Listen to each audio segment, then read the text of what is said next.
matin, vous avez assisté à un cours d'équitation en armes, ce qui compose en fait l'essentiel du devenir du jeune garde républicain. Pourquoi? Parce qu'en tant que cavalier, au sein de cette belle institution, il est plus qu'important de savoir manœuvrer son cheval les 4 rênes dans la main gauche et comprendre les ordres qui seront donnés par les officiers et sous-officiers supérieurs, notamment à l'occasion des grandes cérémonies que sont le 14, le 8 mai et le 11 novembre. C'est des gardes élèves qui sortent de formation initiale, ils sortent d'écoles de sous-officiers de gendarmerie. Et donc ils ont des pré-tests qui se réalisent soit au quartier des Célestins, soit au quartier Carnot. Et si le commandement avec les maîtres de manège valide les tests, ils sont aspirés à l'issue de leur formation au centre d'instruction pour devenir des gardes républicains. Ce matin, vous avez assisté à un cours de ce qu'on appelle équitation en armes, manipulation du sabre, donc ordre serré à cheval, et aussi un cours de travail d'escouade.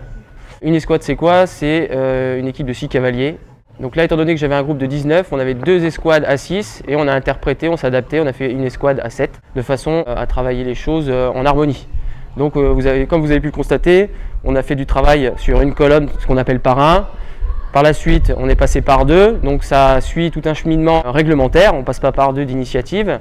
Et après par 3. Étant donné qu'on est encore dans une phase initiatique, j'ai préféré leur mâcher le travail et mettre les 3 escouades au botte à botte et par la suite les mettre en difficulté, c'est-à-dire que c'était une méthode pédagogique active où il a fallu qu'ils interprètent les choses d'eux-mêmes. Pourquoi j'ai pris cette décision? Parce que le 14 juillet, si toutefois ou malheureusement il y a une chute, ça va provoquer une explosion dans les rangs et il va falloir très vite ressouder le peloton pour retrouver cet effet d'ensemble. Donc là en fait le cavalier, peu importe la place qu'il a initialement, il va falloir qu'il retrouve une place de façon à avoir le plus rapidement possible un cavalier à sa gauche, à sa droite, devant, derrière. Donc ça c'est propre aussi aux militaires où il faut avoir une force d'adaptation et aussi du courage parce que il faut réagir et être présent sur sa monture. La difficulté pour un cavalier qui doit manœuvrer le sabre, déjà en 1, il manœuvre le sabre à pied. Pourquoi? Parce que forcément lorsqu'on a un cheval en dessous de la selle, il va falloir gérer et le cheval et le sabre en même temps.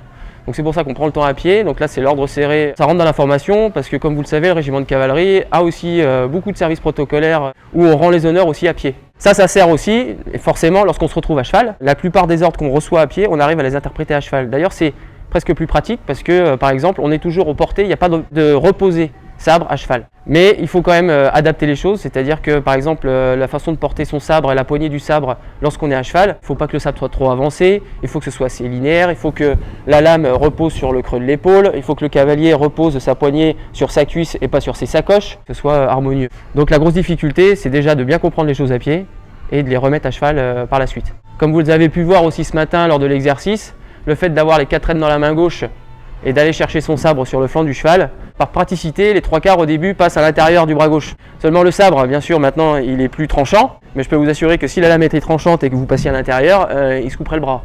Donc on garde toujours le réflexe de passer par exemple à l'extérieur du bras gauche, et notamment pour remettre le sabre, parce que la période de grand froid, après une période de statique prolongée, je peux vous assurer que le sabre pèse lourd, que vous commencez à trembler, et que ça peut vous faire un point d'appui sur le bras pour remettre la lame au fourreau. Le fait de voir arriver des femmes au sein du régiment de cavalerie, en termes de protocole, en fait, ça a été plus ou moins fondu dans la masse, dans le sens où, une fois qu'elle porte la tunique, elle reste militaire.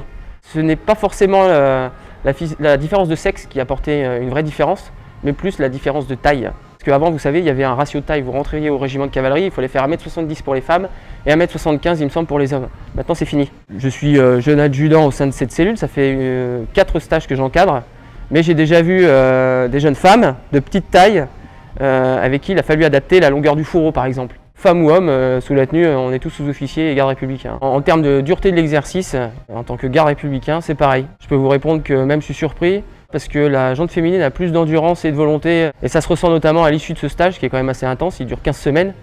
Et je peux vous dire que la jante féminine sort facilement son épingle du jeu. Les qualités requises pour devenir un bon garde républicain, donc forcément c'est ce qu'on va rechercher tout au cours de cette formation de 15 semaines. En 1, bien sûr, c'est la militarité, une exigence personnelle mais qui va toujours au profit du collectif. Voilà, c'est-à-dire que si on a un soldat qui met un genou au sol, il faut qu'il y en ait 10 autres qui viennent le soulever. On fait partie d'un corps et du régiment de cavalerie de la garde républicaine, c'est quand même une très belle vitrine de l'armée française. Et il va de soi que si jamais on a un accident, c'est ce qu'on cherche en premier lieu, du début de votre carrière jusqu'à la fin. Parce que forcément, on débute jeune garde, on finit gradé, voire officier, et c'est à nous d'être vecteurs, de rechercher ces vocations-là et ces motivations-là surtout.